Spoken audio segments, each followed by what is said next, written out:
AI는 결국에는 엄청난 게임 체인저가 될 거라고 생각하고요. 그래서 장기적으로는 당연히 유망한데 우리가 지금 사실은 장기적으로 AI가 어떤 그림을 그릴까 이거보다 더 궁금해하시는 건 주가가 계속 오를까 이거거든요. AI 관련돼서는 저는 결국에는 유망하다.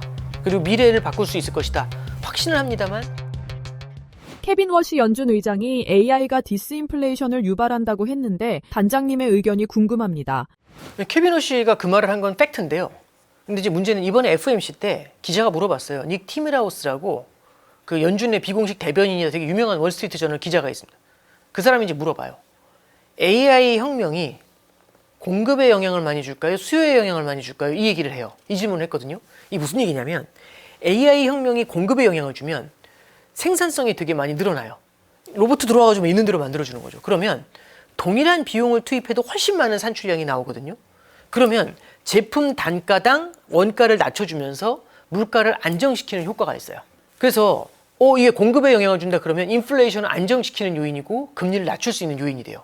근데 수요 측을 먼저 자극할 수 있어요. 그게 뭐냐면 AI 혁명은 좋은데 이걸 만들기 위해서 데이터 센터 투자부터 시작해서 엄청난 투자가 먼저 선행이 돼야 되잖아요.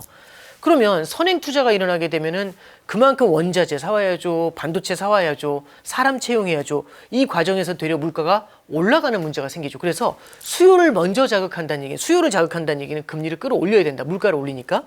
그래서 공급이냐 수요냐 이렇게 물어본 거거든요. 케빈 워시가 무슨 얘기하냐면 일단은 수요에 대한 건 우리가 확인을 하고 있다고 얘기해요. 그러면 그 얘기는 단기로는 물가가 올라갈 가능성이 높다라고 보고 있는 거죠. 이게 인플레이션에 영향을 준다? 그렇지만 공급에 대한 영향은 장기적으로 나타날 것이다. 이런 기대감을 가져가요. 그러면 공급으로 물가를 안정시키는 효과는 중장기적으로 나타날 것이다. 이게 되죠. 그러면 단기로는 물가가 좀 일시적으로 올 수 있지만 중장기적으로 안정이 될 수 있잖아요. 그럼 단기로 물가가 오르는 걸 잡기 위해서 단기로는 금리를 올려주지만 이후에 물가가 안정이 되면 빠르게 금리를 낮추면서 트럼프가 원하는 그림을 그려줄 수도 있겠죠. 그러면은 트럼프가 원함에도 불구하고 금리를 올리는 거 이런 것들은 우리가 또 다른 형태의 타코라고 해석을 할 수도 있겠죠. 그래서 저는 약간 이보 전진을 위한 일부 후퇴 이런 관점에서 한번 지금의 통화 정책을 좀 바라보면 어떤가 싶습니다. AI를 둘러싼 4가지 문제점을 제기해 주셨는데 소개 부탁드립니다. 일단 제가 개인적으로 AI를 바라보는 시각은요. AI는 결국에는 엄청난 게임 체인저가 될 거라고 생각하고요. 확장성도 굉장히 넓고 우리가 보지 못했었던 세상을 그려내게 될 거라고 그렇게 생각을 합니다. 그래서 장기적으로는 당연히 유망한데 우리가 지금 사실은 장기적으로 AI가 어떤 그림을 그릴까 이거보다 더 궁금해하시는 건 주가가 계속 오를까 이거거든요. 제가 뭐 주식 전문가는 아닙니다만 이건 말씀드릴 수 있을 것 같아요. AI가 좋은 건 맞는데 모두가 그걸 알고 있다는 게 조금 걱정스럽습니다. 그 얘기는 원래는 펀더멘탈 대비해서 꾸준하게 올라가주면 좋은데 모두가 알다 보니까 지금 미리 사가지고 천천히 올라가야 되는 걸 너무 세게 단기에 끌어올리는 요인이 있거든요. 그러면 변동성을 높이는 요인이 될 수 있어요. 그러니까 삼성전자, 하이닉스처럼 무거운 주식들이 막 10%씩 올랐다 내렸다 하잖아요. 대표적으로 변동성을 높이는 요인이라고 보시면 됩니다. 그래서 AI 관련돼서는 저는 결국에는 유망하다. 그리고 미래를 바꿀 수 있을 것이다. 확신을 합니다만 단기적인 변동성은 높아질 수 있는 요인이 될 것 같다라고 제가 이제 서두에서 좀 말씀을 드렸고요. AI 혁명에 관련돼서 4가지 문제점에 대해서 짚어드린 게 있어요. 사실은 4가지라기보다는 3가지하고 마지막 하나는 환경의 변화예요. 첫 번째는 이제 AI가 갖고 있는 문제점 중에 1번은 그겁니다. 그러니까 사람들이 생각하는 것보다 AI가 세상을 바꾸는 그 시기가 천천히 도래할 수 있다는 게 첫 번째죠. 우리는 빨리 도달해가지고 엄청난 변화를 만들 것 같지만 그 시간이 생각보다 오래 걸릴 수 있다는 게 첫 번째고요. 두 번째는 AI가 그렇게 좋다고 해서 생산성 혁명을 일으키면 모든 게 다 안정이 되고 물가도 안 올라가니까 금리를 낮출 수 있느냐. AI가 생산성을 끌어올릴 수 있잖아요. 그러면 너도 나도 투자하고 싶지 않을까요? 그리고 생산성을 높이는 그 정도의 기술을 갖고 있으면 돈을 빌려서라도 투자를 해야겠죠. 그러다 보면 너도 나도 돈을 빌리다 보면 시중에 자금에 대한 수요가 늘어나는데 돈을 빌려주는 사람이 없잖아요. 그러면 금리가 올라가는 요인이 될 수가 있습니다. 그래서 AI가 거기까지 가는 길이 순탄치 않다라는 게 첫 번째고 두 번째는 금리가 올라갈 수 있다라는 점. 오히려 그게 이제 우리가 두 번째로 좀 바라볼 수 있는 요인이 되는 거고요. 그 다음에 세 번째는요. AI에 관련돼 있는 사람들의 인식이라든지 제도도 굉장히 큰 이슈가 될 수 있어요. 이렇게 이제 3가지가 결국에 우리가 AI를 바라보는 시각인데 여기에 환경이 하나 더 있습니다. 뭐냐면 지금 연준도 그렇지만은 생산성이 개선돼서 물가를 안정시켰던 과거 전례가 있거든요. 90년대입니다. 근데 90년대 IT 혁명이 그걸 만들었다고는 합니다만 케빈 어시도 그렇고 다들 그러는데 이게 90년대에는 IT 혁명만으로 만들어진 게 아니고요. 그때 당시에 세계화가 있었어요. 그러면서 저가 노동력이 전 세계에 풀려나오는 이슈가 있었죠. 그리고 세계화라는 건 결국엔 효율성이잖아요. 극단에.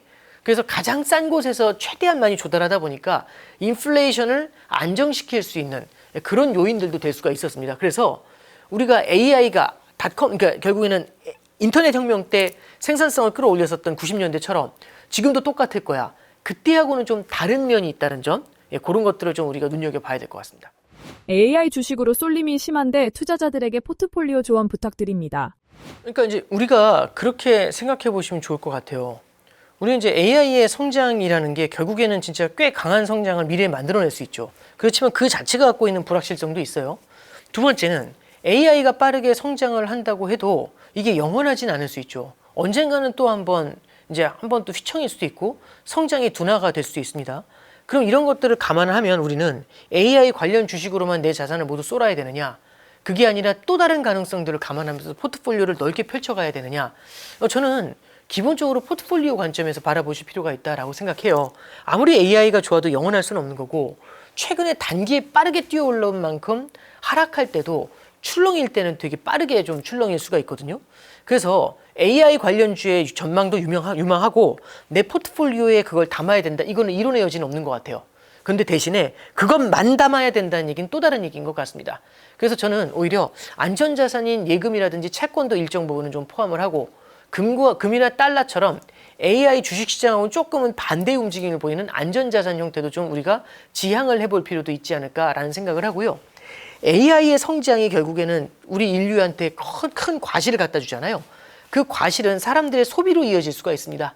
그럼 우리가 AI 관련주만 봐야 되느냐 아니면 소비 관련주처럼 우리가 여태까지 보지 못했었던 그런 섹터들도 눈여겨봐야 되느냐, 후자가 좀 더 맞는 것 같아요. 물론 그 비중이 크진 않겠죠. 그래서 분산 투자를 좀 더 폭넓게 하는 것들, 우리는 AI의 미래를 만나본 적이 없어요. 그게 유토피아가 될지 디스토피아가 될지 아무도 모르죠. 그렇기 때문에 넓게 포트폴리오를 깔아놓고 접근을 하면 대응하기는 한결 낫지 않을까 생각합니다. 최근 시장 변동성이 매우 크고 포모 현상도 나타나고 있는데 투자자들에게 한마디 부탁드립니다. 예, 저는 이제 요즘 많이 뵙고서 말씀 나누는 게 많은 분들이 좀 한쪽으로 많이 쏠리고 있다라는 생각이 많이 들어요. 근데 앞서도 말씀드렸지만 영원한 건 없죠. 그러니까 우리가 좋은 곳에 투자를 하는 건 맞아요. 근데 좋은 곳만 지금 좋다고 해서 무조건 그것만 투자를 하게 되면은 예를 들어서 예상하지 못했었던 풍향의 변경 이런 게 나타날 때 낭패에 처할 수가 있거든요. 항상 영원한 자산은 없지 않습니까? 그래서 그런 자산의 비중을 높여 가져가되 그렇지 않은 다른 자산들도 일정 수준 비중을 유지하는 것들, 이런 게 좀 필요한 것 같아요. 예를 들어서 지금은 AI가 좋지만 그 다음 국면에도 그다다음 국면에도 계속 AI가 좋을까? 그게 아니면 AI 말고 다른 자산들도 한번 스포트라이트를 받을까? 올해 초에 금이 굉장히 뜨거웠습니다. 근데 요즘 금 생각하시는 분들 거의 없거든요. 그러니까 올해 초만 해도 완전 무결점이었잖아요. 근데 이런 것들도 크게 바뀌어 나갈 수가 있죠. 그래서 저는 마켓을 볼 때 좀 유연하게 바라보실 필요가 있다는 거. 그리고 두 번째는 한쪽으로만 너무 쏠리는 것들, 이런 것들은 오히려 우리한테 투자에 있어서 나중에 어려운 점을, 난점을 만들 수도 있다라는 점 기억해 주시면 좋을 것 같습니다.